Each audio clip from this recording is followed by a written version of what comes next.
Hello, everyone, and welcome to tonight's call with Congressman Chris Pappas and Congresswoman Maggie Goodlander. During this event, we'll be taking questions from constituents like you. To ask a question, please press *3 on your telephone keypad to enter the question queue. And during this call, you can also sign up for the representative's newsletter by pressing *6 at any time. Again, please press *3 if you have a question you'd like to ask, and *6 to subscribe to your congressperson's newsletter. With that, I'll turn it over to Congressman Chris Pappas and Congresswoman Maggie Goodlander for opening remarks. We'll start with you, Congressman Pappas. Well, thank you, Dirk. I want to thank everyone from New Hampshire who's joining the call. I just got off a plane from Washington, and this was an incredibly frustrating few days down there, and we'll get to that in a bit. I wanted to first start off by wishing those who are marking Yom Kippur this evening an easy and meaningful fast. I hope you have a nice holiday spent with family. And just wanted to thank again everyone for joining this call. These are opportunities for us to hear directly from constituents around New Hampshire, and there couldn't be a more important time to be getting together.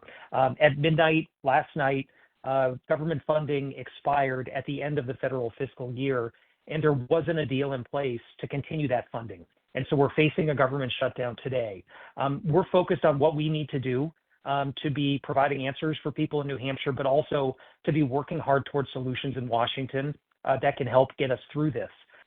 Just to back up a little bit about some of the process that we've gone through along the way, a couple weeks ago, we voted on a spending bill that did make it through the House and over to the Senate.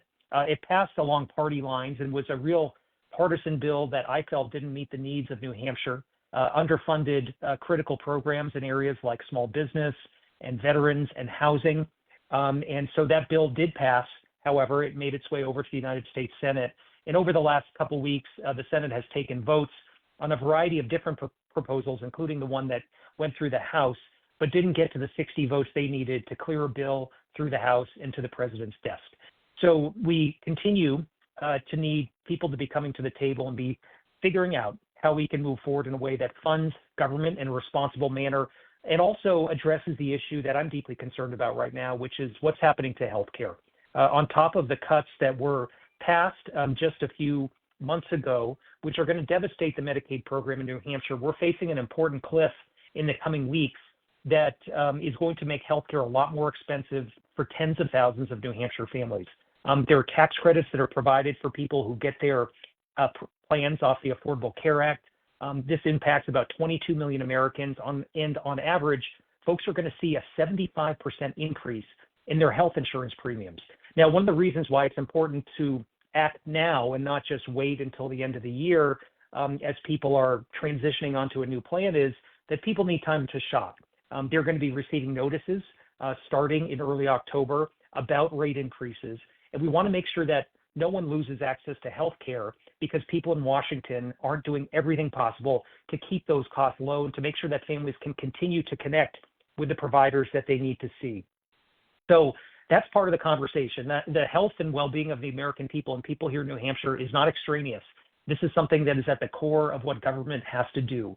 And we've got a responsibility to address that and so many other issues of concern while we work toward an agreement to fund the government.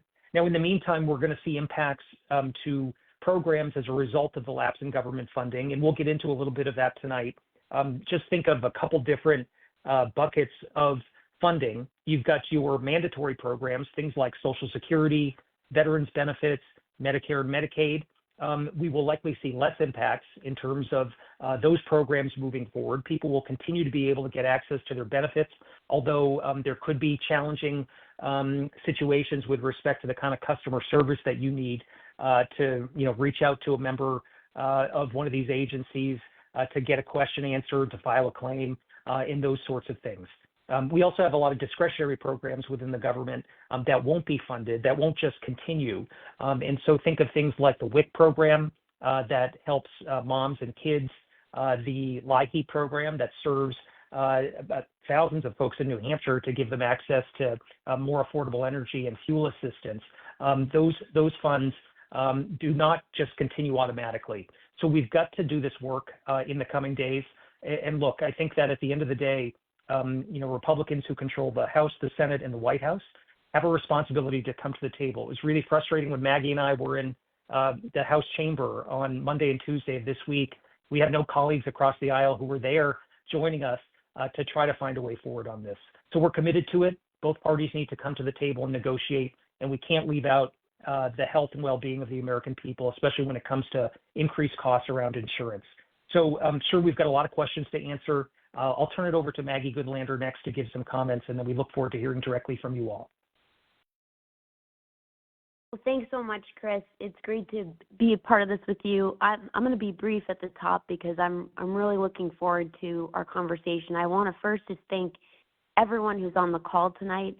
This is an important conversation. Every conversation that I've been in with you, the boss, over these last 271 days that I've had the honor of serving you in Congress has been the most important part of the work that we're doing, because we need to hear from you, and we have been hearing from you. We need to continue to hear from you. This is what representative democracy is all about.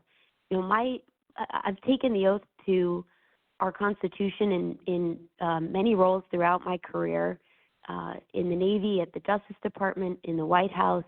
This oath to the Constitution that I took on January 3rd of this year was one I took with a clear North Star in mind, and that is working for you to address what has been the pain point that I've heard from people across our state, from my hometown, Nashua, all the way up to the North Country, and that is the pain of high costs. We are in a situation where the sky-high cost of living is what is standing in between people across our state and the American dream. And as I've heard about the high cost of housing that's been exacerbated by the president's lawless trade wars, to really the core of what I is top of mind, I think, for both me and Chris, which is the high cost of healthcare in this country. And when I think about what we're up against and what we've been engaged in since the start of this year, it's the biggest cuts to healthcare in American history, the most pernicious assault on your care, on the care of your loved ones, on the people who provide that care. And for our state, the healthcare industry employs more people than any other part of our economy. So we're talking about lives, we're talking about jobs, and we're talking about the places that have been pillars in our community. The cuts to healthcare really came about in H.R. 1, and that's the president's big, brutal bill, which was signed into law on July 4th. And those cuts have had an immediate impact in New Hampshire, and I know many of you on this call have felt them directly, from the cost of your care. And as Chris said, we're in the midst of really getting the numbers that so many of you are anxiously waiting for, which is how much is your health care going to cost in the year ahead. We know that the impact of this bill is higher costs for you and your family. We know that the impact of this bill has been already the closure of community health centers in our state. It's put enormous strain on nursing homes and hospitals, and we are working with everything we've got to push back on that, because healthcare is a human right, and we are fighting for that. We are in the midst of a really difficult situation, but I want to say two things about the moment we're in. There is a common sense path that we can take to keep our government open, to reopen the government, that would also protect your health care and lower the sky-high cost of living. Chris and I both supported a very common sense piece of legislation that would have done just that. And look, I believe that when you take a look at the impact of this bill on communities across our country, there should be strong bipartisan consensus on simple steps we can take now to avoid what one of our Republican colleagues called a death spiral, if we don't take action now. So that is what we're working for.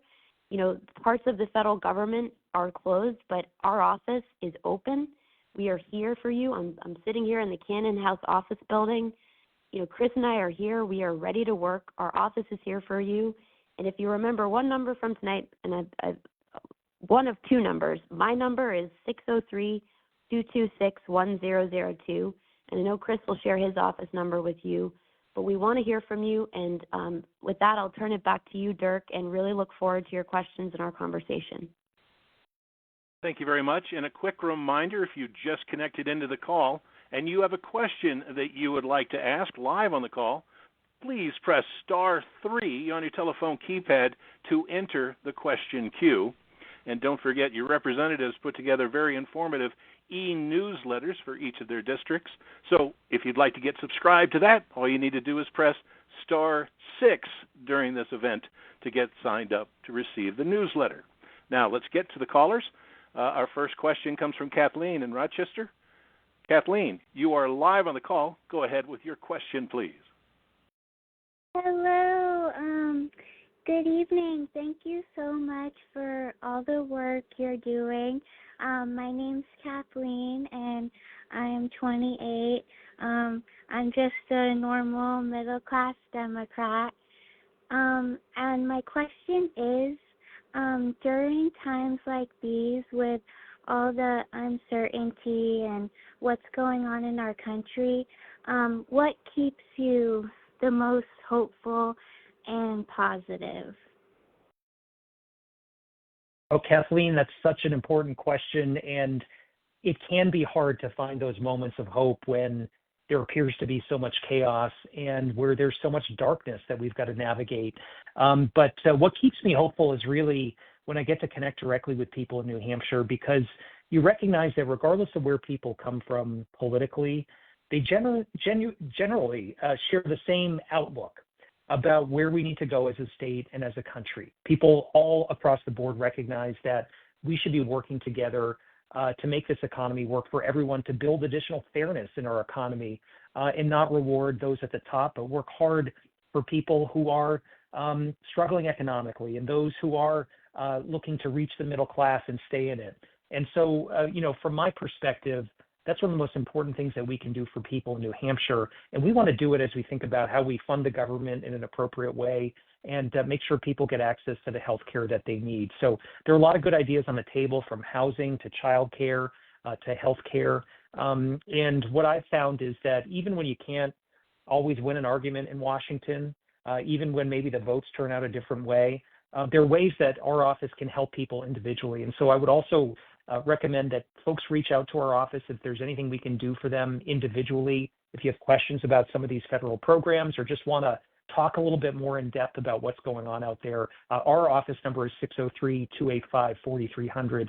We'd love to engage with you. I think what's important for all of us to remember right now is that, this is a great country.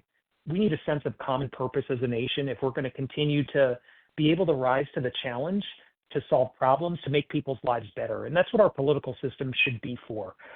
Increasingly, I feel like there are a lot of people who are in politics who see it as a performance and a way to trend online and to get clicks.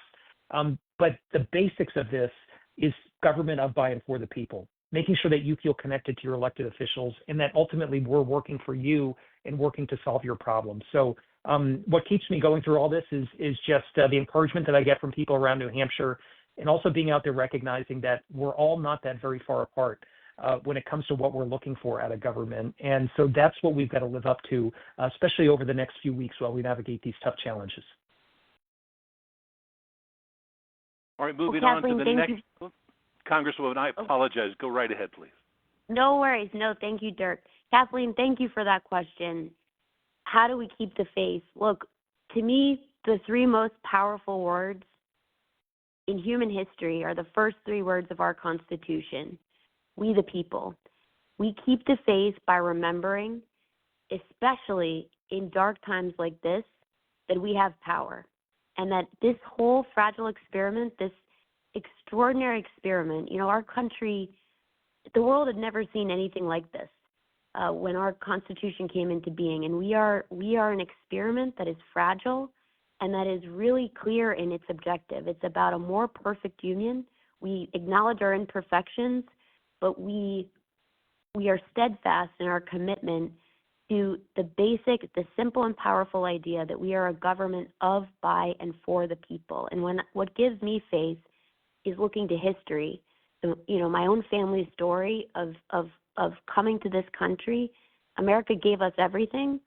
And when I look at the veterans across our state, and I look at people across our state who, what we know from history and what we know from the rest of the world and what we know from what's happening in America right now is that the ultimate enemy to democracy is autocracy, in which people are really, the real enemy is when we begin to believe that we don't have power, but we do. We really, really do. And I want to also say, the right to vote is the right from which all of our rights flow. It is the reason why we have this fragile but essential experiment in American democracy. And in Rochester and in towns across New Hampshire on November 4th, we will have elections, and it is so essential that everyone in our state who is eligible registers and casts their vote. It's the most powerful thing we can do, day by day, election by election, because we are a democracy, and this is how we keep the experiment alive. Please press star 3 on your telephone keypad if you have a question you would like to ask live during this call. And next, we've got John joining us from Ossipee. John, you are live. What's on your mind?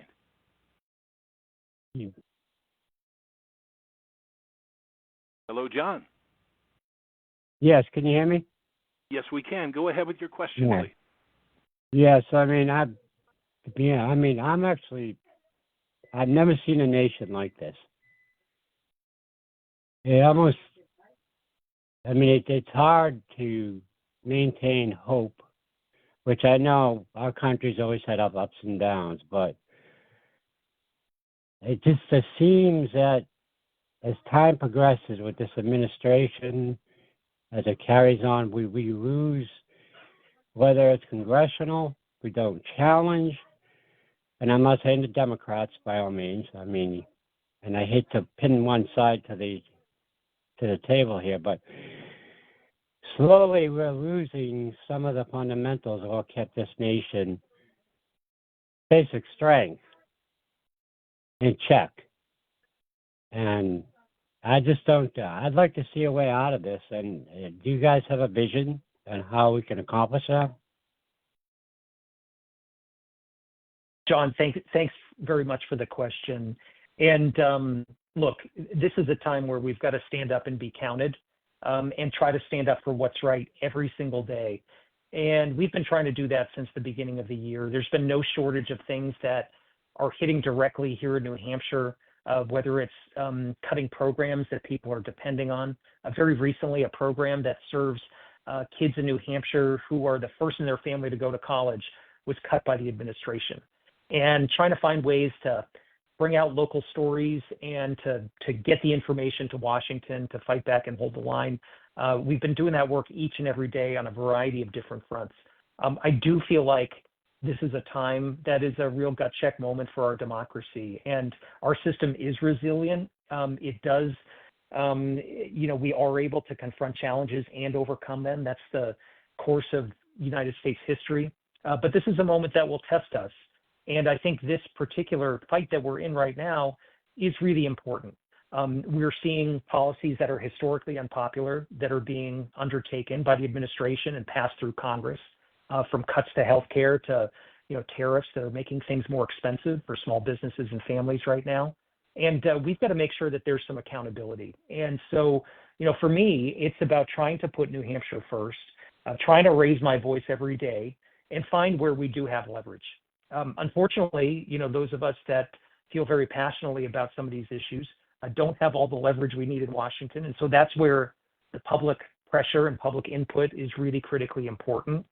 And what keeps me hopeful, in addition to what we've already discussed, is the fact that people are paying attention at a rate that I've never seen during my time in elected office. We've never had more calls and emails and letters coming into our office. That means something. It means that people out there in New Hampshire are paying attention, and they're demanding better of their government. And that's something that's incredibly powerful. And so, in addition to, to participating in our democracy, we got to make sure that people have a connection to what's happening right now and feel like they have a voice in this process. And that's what we're trying to facilitate with a call like this, but also, in engaging with folks all around the state on a variety of different issues. We've got to make sure that your voice is front and center, because too often Washington and the special interests and extreme politicians that control things there are really insulated from how people live their day-to-day lives. And ultimately, we've got to make sure that you all are in the driver's seat. So we're going to keep working on this, and we'd love to keep hearing from you on what's really important and where you want us to be standing up. John, thank you for that question, that really important question. I think I'd just say the way I think both Chris and I have been trying to approach this job, we're trying to use every tool we've got at our disposal. We've got our tools here in Congress, and we are using them with every fiber of our beings to try to deliver for New Hampshire and to do right by you and the people who we work for. So it's here in Congress. I also want to mention that an important piece of our democracy and our way of governing here are the courts, and they are imperfect, but they are important arenas and important guardrails on our democracy, on your rights. And right now, I'm a part of a task force here in the House. We've got litigation. We've got lawsuits hundreds of lawsuits across the country. And in many cases, the only thing that is standing in between people of New Hampshire, the American people, and lawlessness on the part of this president are court decisions that are really have been from the beginning of our history, and they will continue to be important guardrails. But at the core of it, it comes back to those first three immortal words of our Constitution, we the people.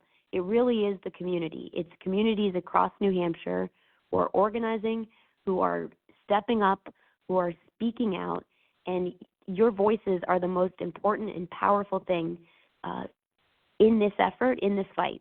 So I want to thank you for being here tonight. So it is so important to stay informed and stay updated with what's going on, and the great way to do that is getting subscribed to your representative's e-newsletter.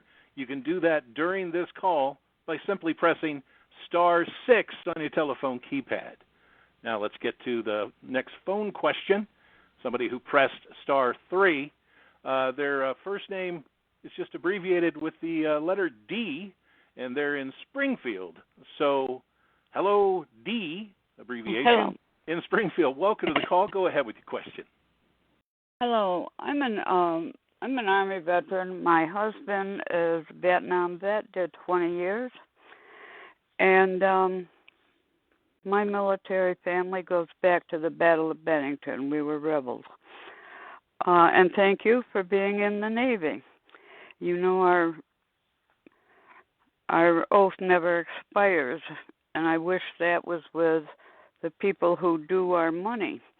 We live on federal money. My husband's retired Army, and he also gets Social Security. I'm 70% disabled, so I live on VA retirement or VA disability plus my Social Security. I also retired from the VA. We are all federal. How is this going to affect our income? This non-cooperation with signing the people in Congress doing their job, their one job of doing a budget. Taxpayers have to do a budget.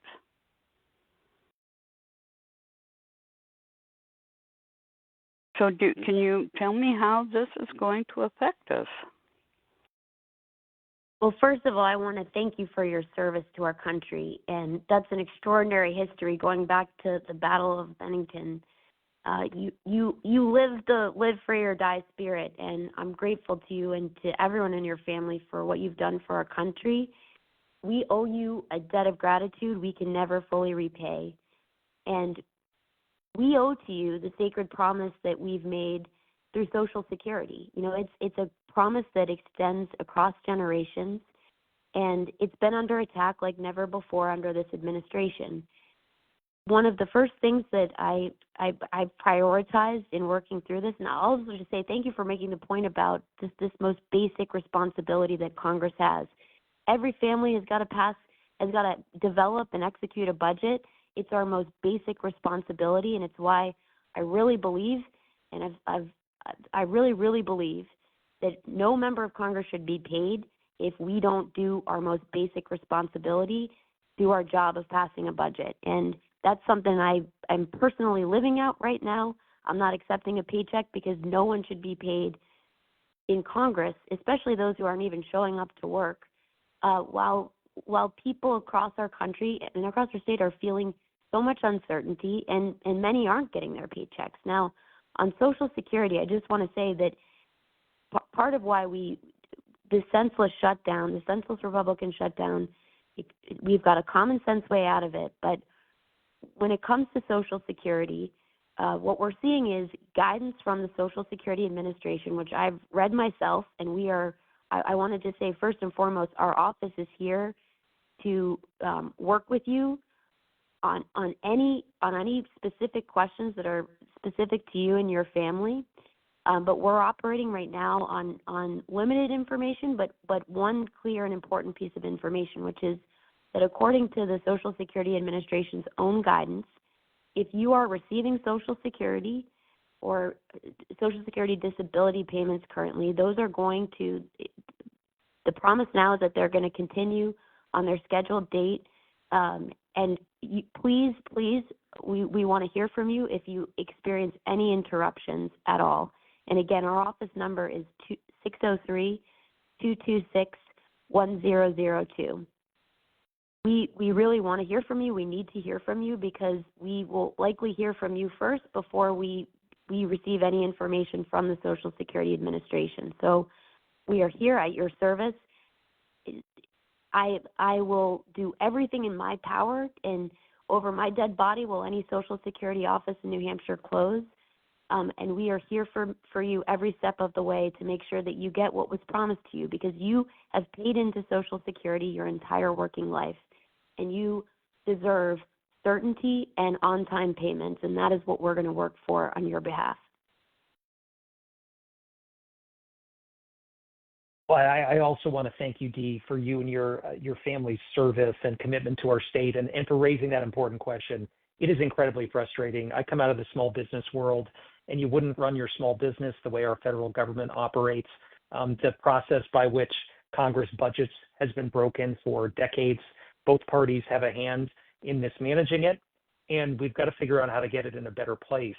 Right now, we've been going from one continuing resolution to the next. So these short-term agreements in the absence of a broader year-long agreement. And really what needs to happen is more work needs to be done upstream.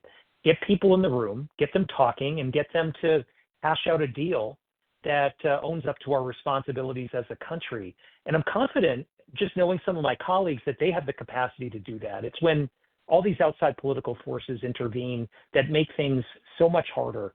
And so right now we do need this deal, and it needs to encompass health care, and it needs to meet the needs of folks right here in New Hampshire. Now, we're also committed to assisting folks, and I'll also say I'm on the Veterans Affairs Committee, and I know Maggie's on Armed Services, so we pay very close attention to military and veterans issues, and we want to make sure that everyone has what they need in New Hampshire.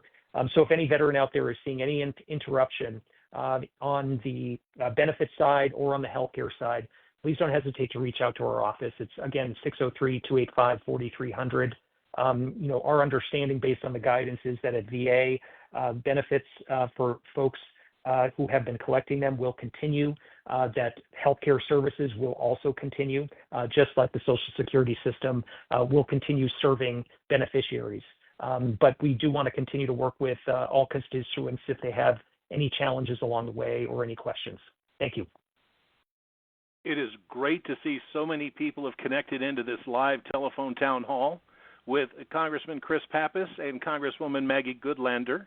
As a quick reminder, if you have a question on your mind that you'd like to ask, please press *3 on your telephone keypad, and also take a minute during this live event to press *6 to get subscribed to your Congressman's newsletter. Again, *3 with questions, *6 to subscribe to the newsletters.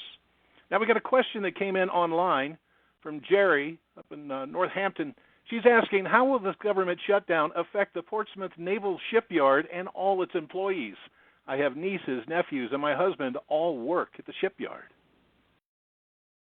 Well, thank you very much for the question. I was with shipyard workers on Saturday, and we were marking the 20th anniversary since the BRAC recommended the closure of the Portsmouth Naval Shipyard during the early 2000s, and it was because workers banded together and rejected what the government and the Navy was recommending, that the Portsmouth Naval Shipyard is as strong as it is today. And now we've attracted new investment. We've seen the additional hiring of civilian workers at Portsmouth. It's a facility that's incredibly important to our economy and to our national defense. And for individual families, we want to do everything possible to make sure that our shipyard workers have what they need. We have, like all federal employees, there will not be pay that goes out to individuals during the shutdown. But we did pass a law a few years ago that works once the shutdown is over to provide all the compensation that employees deserve.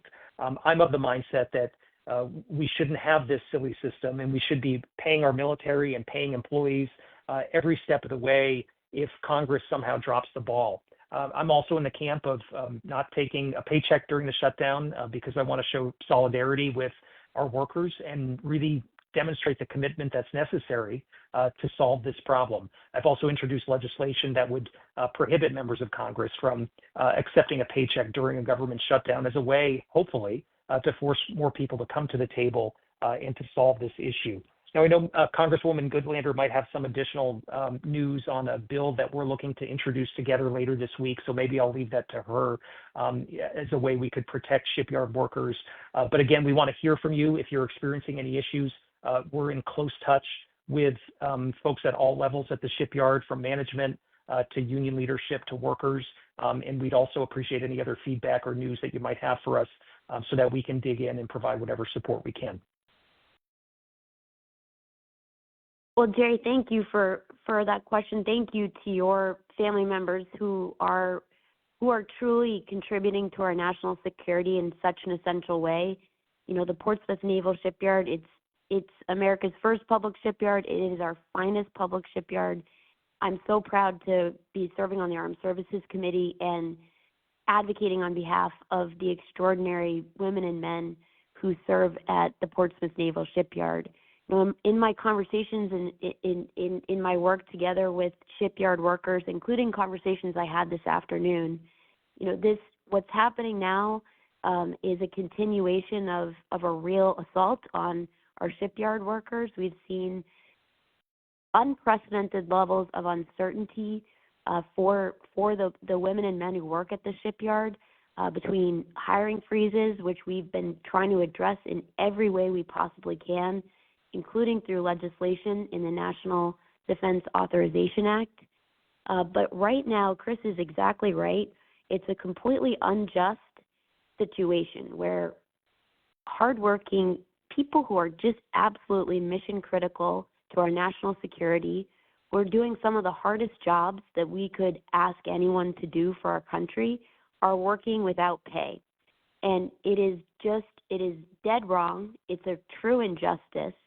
And Chris and I, as soon as the House opens on Friday afternoon, we're going to be introducing the Pay Our Public Shipyard Workers Act, which will correct this true injustice. We've been working to get bipartisan Republican colleagues to support us in that, and I'm encouraged that we have at least one Republican who's on board with us. And we're going to keep working to get that done. But the bottom line is that the Portsmouth Naval Shipyard is a national treasure and a national security imperative for our country.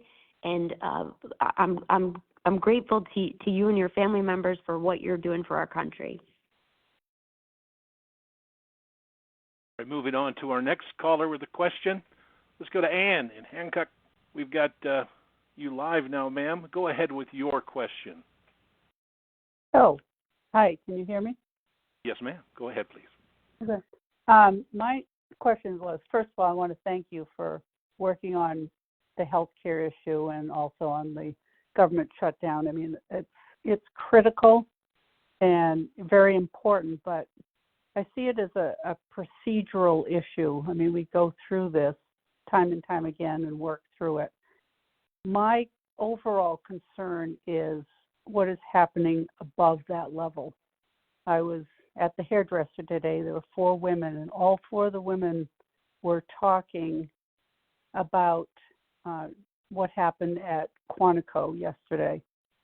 They weren't concerned with the shutdown, although everybody was aware of it.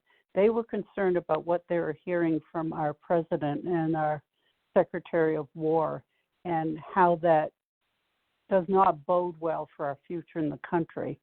This is not business as usual, and I would love to see more overt, perhaps I'm going to use the wrong word, but revolutionary action to address a fundamental problem that we're seeing from the top of our government. And I don't know what the answer is, but I know that it cannot be business as usual. Keep hearing, wait for the midterms. By the midterms, we could be a country that has completely lost its way. So I'd just like to hear a response about what you think we can do that's different, that's radical, that's beyond business as usual in addressing what the president and his cabinet are doing to our country. Well, Anne, thank you. It is not business as usual. We are living through an assault on our Constitution and on the American people like we've never seen in my lifetime, and I would argue in our history. And you mentioned what we heard yesterday at the Marine Corps base in Quantico, and I wrote a letter to the president today. I joined together with many of my colleagues on the Armed Services Committee, federal veterans, who are speaking with one voice about the horrific, un-American, I would say, words that were spoken, the rhetoric and the substance of the remarks were just, as a woman who served in our military, it offends me to the core. So much of what we've heard from this president and from the person who's serving as Secretary of Defense. This is a man, Secretary Hegseth, who has no business serving at the helm of our Department of Defense. It's a $1 trillion operation with 2 million service members and public servants who, it's one of the most important jobs literally in the world. And he lacks, and we saw it on full display yesterday, the judgment and the experience to be at the helm of such an important American organization, and an organization that's essential for our country and for the world. And so what I have been focused on, and I couldn't agree with you more, what we're up against is not something that we can wait to address after the 2026 elections. It's gotta be, and it's what we've been doing every day on the job for the last 271 days. And that is speaking with one voice about what is true and what is real. And what is true about the person at the helm of the Department of Defense is that he has no business serving in any position of public trust, especially at the helm of the Department of Defense, leading an organization that is so critical to our country. And so what we have, it comes back to what our tools are. Here in Congress, we've got oversight, and we've got to be speaking with one voice and together to say what is true, because this is what part of the assault is on basic truths that are really set forth in our Constitution, but what we all know to be true. And we saw an upending of that yesterday. It was a dark day for our country. But what I can tell you is every day on this job, we are building out a tent. And everywhere I go in New Hampshire, when I talk to veterans, no matter where they are on the political spectrum, anyone who's put on the uniform, anyone who served our country in any capacity understands that our Constitution demands an apolitical military, and what is happening right now, where we've got a president directing over the objections of local leaders and of state leaders, the use of force in American cities is just dead wrong. And we will not give up in speaking out on what is true and in working with every tool we've got to check the power of this president, because that's what the Constitution asks of us. Yeah, thank you, Ann, for the question. And I was just flabbergasted by the display that we saw yesterday. And I join Maggie in recognizing that we've got someone at the helm of the Department of Defense who does not have the qualifications to be leading that department. He does not merit that position based on his past experience or what he brings to the table. And so clearly, he's someone who is not rising to the challenge. We've seen him mishandle intelligence that's been broadly reported on. Clearly, he needs to resign his position and allow someone to step up into that position who has the breadth of knowledge and background to be able to steward the most important department of our federal government. This is really important as we think about how this president is trying to politicize the military and use it in a way that is going to divide Americans and inflame tensions in our country. The military's been sent to cities across our country in an effort to try to escalate tensions. And this is so inappropriate. I believe it's unconstitutional, and we need to continue to challenge it wherever we possibly can. Now, he doesn't appear before the committees that I serve on in Congress, but I see other secretaries that come before my committees, the Secretary of Transportation, the Secretary of Veterans Affairs, and I'll continue to ask them tough questions about impacts here in New Hampshire to things that my constituents care about, whether it's care at VA and the cuts that we've seen to VA's workforce, or whether it's holding back funding for programs that New Hampshire deserves money for, from EV charging to infrastructure to other things in the transportation space. So we got to get these folks on record. We've got to make sure that we are standing up and raising our collective voices. I think with respect to the Secretary of Defense, it's really important that we continue to engage with the veteran community and retired officers on the outside of Congress who can, I think, provide a trusted, non-political voice and help us understand as a country how this isn't normal, how the use of the military that we see is not something that's acceptable or contemplated under our Constitution or by those who founded our military 2.5 centuries ago. And we can't allow America to be changed for the worse during this period. Again, we've got to stand up for institutions, for our values, for our Constitution. And we need folks on the inside, but also on the outside, who are trusted voices who can help us make that case. I encourage everyone who's joined us live on this call to press *6 on your telephone keypad and get signed up to receive the very informative e-newsletters that the representatives and their staff put together to be sent out very often. So again, get signed up to receive the newsletters. Simply press *6 on your telephone keypad right now. Go back to the phones. We've got, oh no, I'm sorry. It looks like we've got a question here from Jennifer. It was sent in online. Jennifer would like to know if the military will be receiving their base and other pay during the shutdown.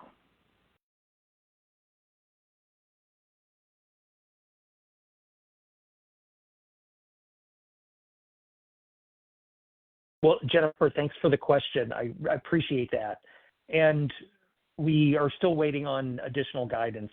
But it's clear that federal workers and the military automatically will not be paid as is customary because of the lapse in funding and the government shutdown. Now, there are additional steps that Congress can take in addition to working to solve this problem and make sure that we are, getting a reasonable agreement with respect to government funding and ending this shutdown.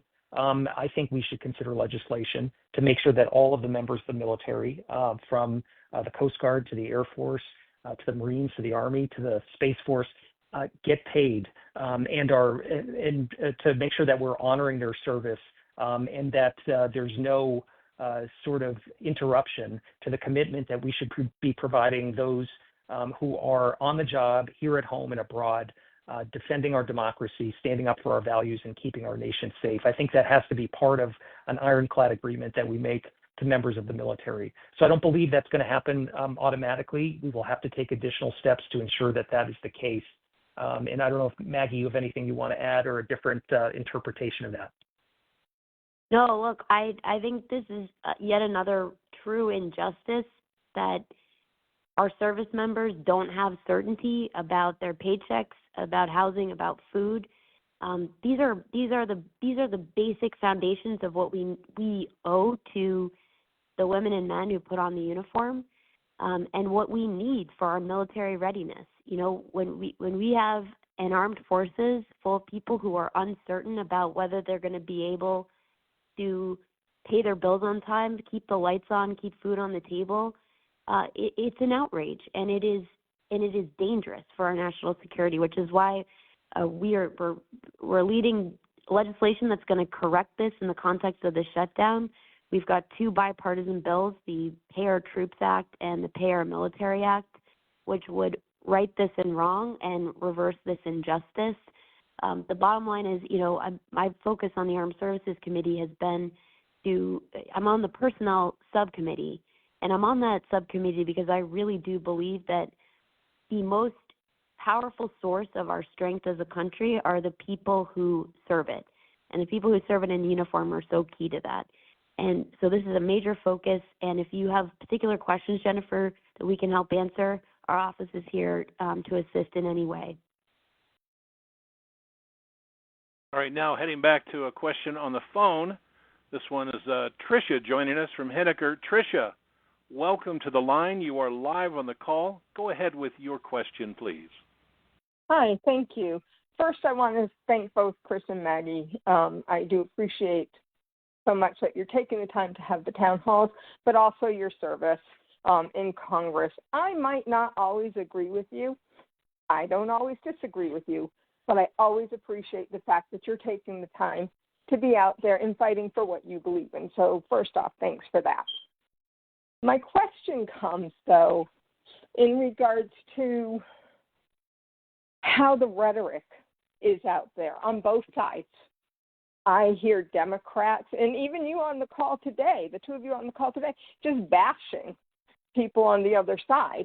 And I hear people on the other side just bashing Democrats, including you two on here today, right? So nobody is free from it. Now, I don't know. I grew up in a different time, I guess, right? My mom always said, you catch more flies with honey. Has anybody tried catching some flies with honey so that we can move forward and not have this divisive political environment that's causing so much divisiveness as well in our populations? It's hard to live here anymore because it's scary. You can't say what you think anymore without fear of getting beat up or something bad happening to you. How are you guys going to work on that? How are you guys going to bring more positivity and encouragement and working with? Now, I know that nobody wants to work with each other right now, but how are you going to stop that rhetoric and move forward with more positive language that might get people to say, hey, you know what? Maybe I'll work with them.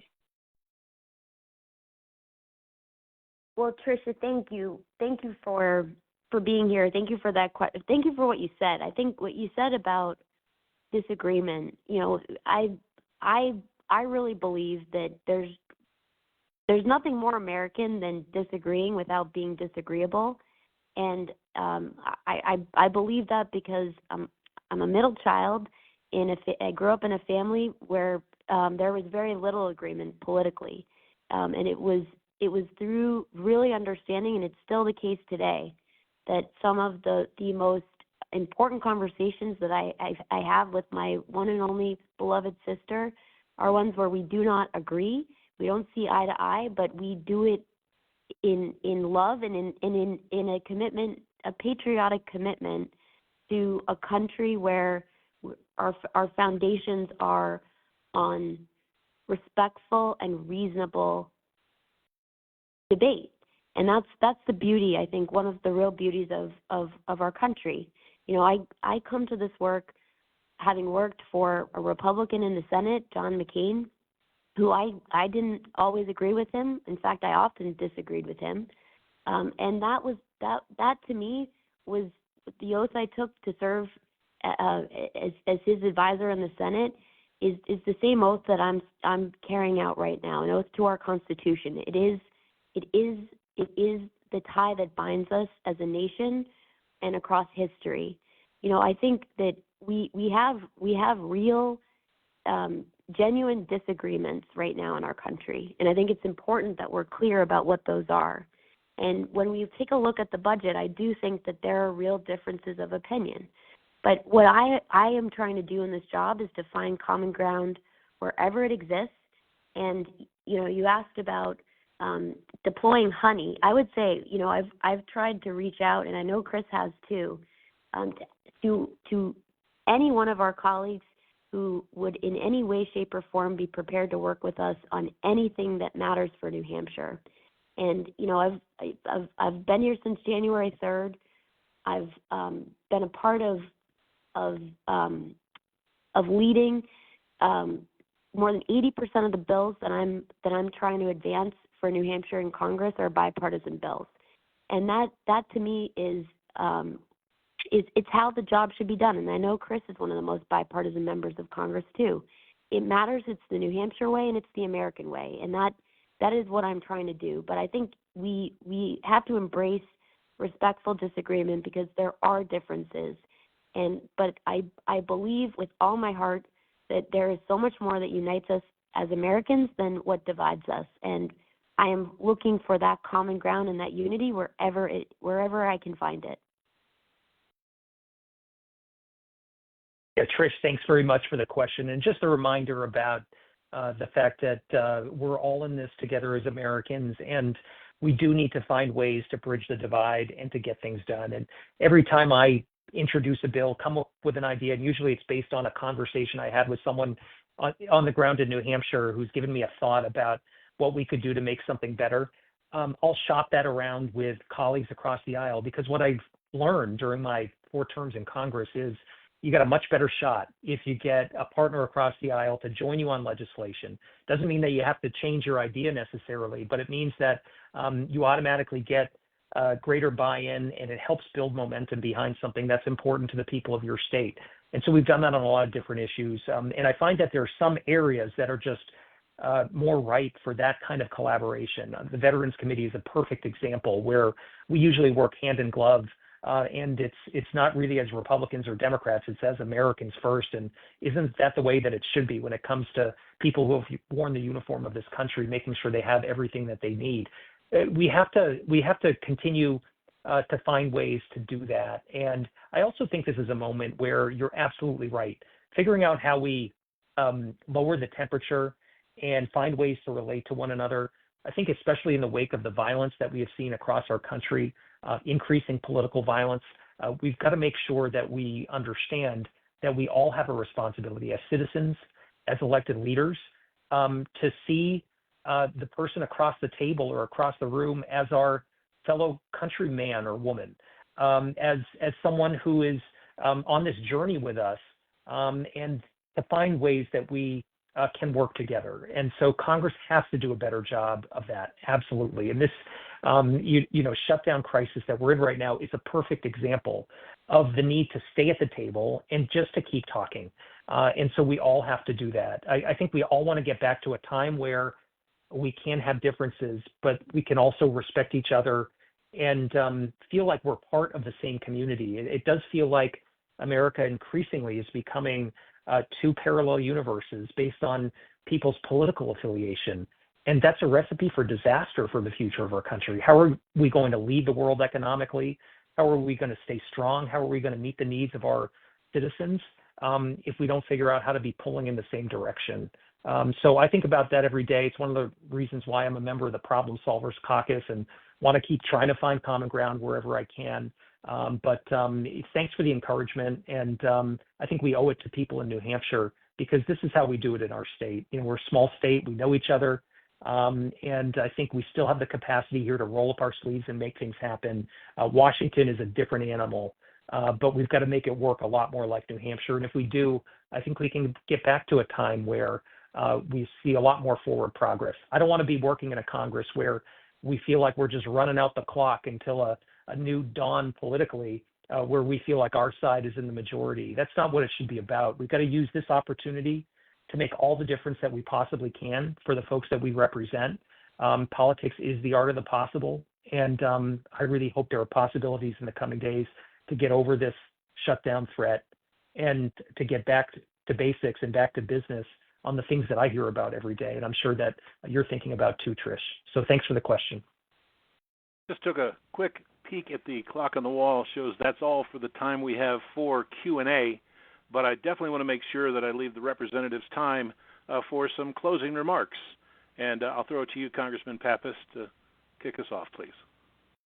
Well, thank you, Dirk, and thanks to everyone who called in or picked up the line. We really appreciate your participation in this virtual town hall, and we want to continue to hear from you. So I would just give some contact information for our office. You can find us online at pappas.house.gov, or you can call our office at 603-285-4300. If you've got an opinion, if you've got a problem, something that we can assist you with, please reach out. We want to continue to engage with you. As I said before, we are lucky to live in New Hampshire and lucky to be Americans, and we can never take that for granted. And we're going to hopefully be back at work over the next few days. Hopefully we'll be joined by colleagues from all districts across the country to really dig in and figure out how we solve this shutdown threat, own up to our responsibilities, and focus on the challenge that we have right now with our healthcare system and with high costs. I'm really committed to delivering on that for people here in New Hampshire, and we're not going to let up until we get the job done. So really appreciate everyone's feedback and attendance, and I'll let Maggie give some closing comments too. Well, I'm grateful to every person who was part of this conversation tonight. I'm really grateful for the questions and for this chance to engage with people from across our state. And the question was asked, how do you keep the faith? This is what gives me a lot of faith, to be in conversation with you. It's the most important thing right now for our democracy. And we really are here and do believe deep in our bones that we work for you. I've had a lot of jobs in my life where there's a sometimes complex chain of command. What I love about being your Congresswoman is that it is crystal clear to me who I work for, and that is you. And so the best bills, the best ideas, the best things I've been able to do in this job have honestly come directly from you, from the people in New Hampshire. And we are here for you, to work for you. We are open for business, and we will continue to be through thick and thin. And we really do want to hear from you. So I hope you'll stay in touch. Again, our phone number, 226-1002. And you can also reach us at goodlander.house.gov. In this moment where there's a lot of noise and it's hard to keep dedicated lines of communication open, our newsletter has been a way where we've really heard some of the very best ideas for the very real problems and challenges that we're trying to address on your behalf and together with you. So thank you all.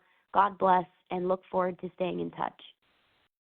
Echoing the words of thanks to everybody for joining today's telephone town hall with Congressman Chris Pappas and Congresswoman Maggie Goodlander.